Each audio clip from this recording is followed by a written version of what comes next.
When Dave Nelson was a small boy, he grew up on the south side of Chicago, living in the same house with his grandparents, Elmer and Eva Nelson. Dave's grandfather, Elmer, enjoyed telling many family stories and often shared his connection to the Eastland disaster. Grandpa Elmer would often bring down his picture of the steamship Eastland lying on its side.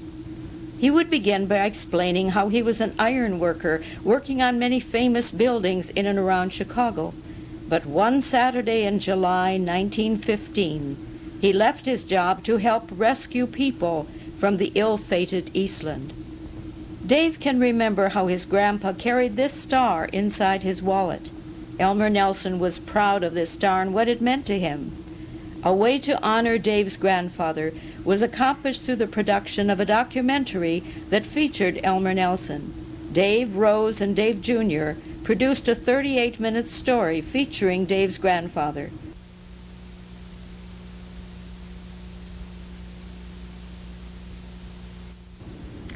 But it wasn't until 1972, when Dave and Rose Nelson saw the movie The Poseidon Adventure, that they realized the importance of Elmer's role as an iron worker and welder. As the main characters were struggling to find a way out, they wondered if they would ever be rescued. The rescue attempt in the Poseidon Adventure movie mirrors Elmer's efforts on the Eastland. The Poseidon Adventure story begins with an ocean liner being turned over by an enormous wave.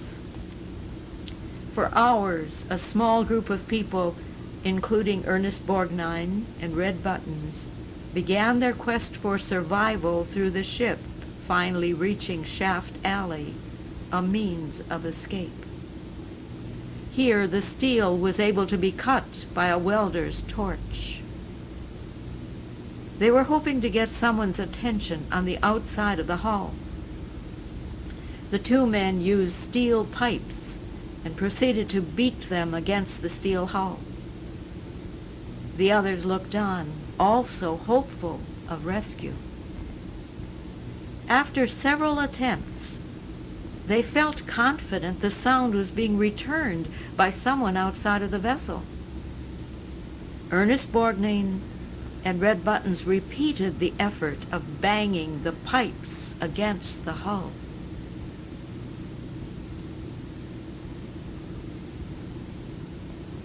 They waited and hoped. They waited and hoped. And the sound was returned again. The attempt continued until each group was certain that contact had been made. The spark from a welder's torch from the outside of the vessel also sparked Dave's memory of his grandfather's rescue efforts at the Eastland disaster site. He too, as a welder, had cut a hole in the side of the Eastland. As a hole was cut into the Poseidon, Dave's sense of pride for his grandfather's efforts was overwhelming. The torch stopped, and the steel plate fell. It was time for the survivors to finally exit the overturned vessel.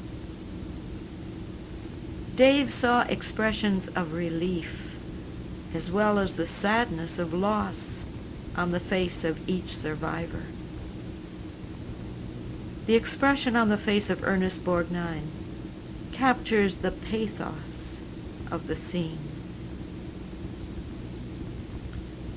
After viewing the movie, Dave and Rose began the labor of love to honor Dave's grandfather, Elmer Nelson, other heroes, and victims of the Eastland disaster, and to preserve for generations to come the history of this event.